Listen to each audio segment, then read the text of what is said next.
Ya Rabbi singkata harka ko ol kabe sitan oliyada. Ya Rabbi singkata harka ko ol kabe sitan oliyada. Harka ko ol kabe sitan oliyada. Lubbu ko sarbame saba fi amanti natti rorrifame. Lubbu ko sarbame saba fi amanti natti rorrifame. Mirga guutuun qabdu yoo anaan jedhame. Lubbuun ilma namaa saree haqqifame. Dhiigni ilmaan Oromoo lafatti jiifame. Jarra 150 gabroome. Gaafinni gaafatu ajjechaan deeffame.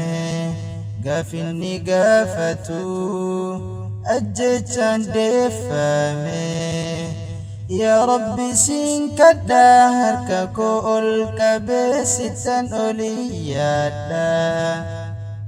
Harka ko ol kabe sitan oliyada.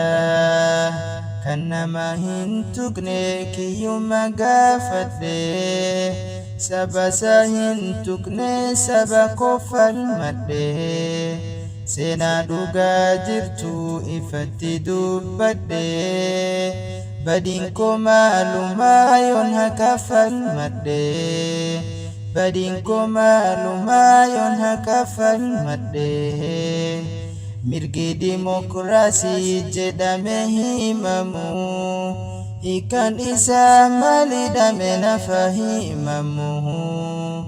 Afaanin dubbachuun hojiidhaan jedhamu.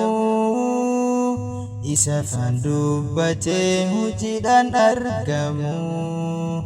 Singaafadha dimokiraasii jedha sabni cunqurfamuun. Dimokiraasii jedha namni ajjeefamuun. Dimokiraasii jedha qabeenyi saamamuun.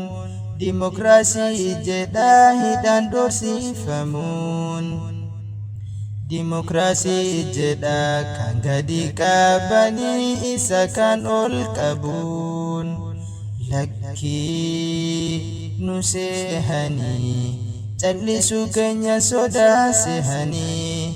Nu seehanii sobamuu keenya sodaa seehanii. Nu seehanii gara bal'achuu keenya sodaa seehanii. Nu seehanii sobamuu keenya sodaa seehanii. Nu seehanii irra dabruu fi keenya sodaa seehanii.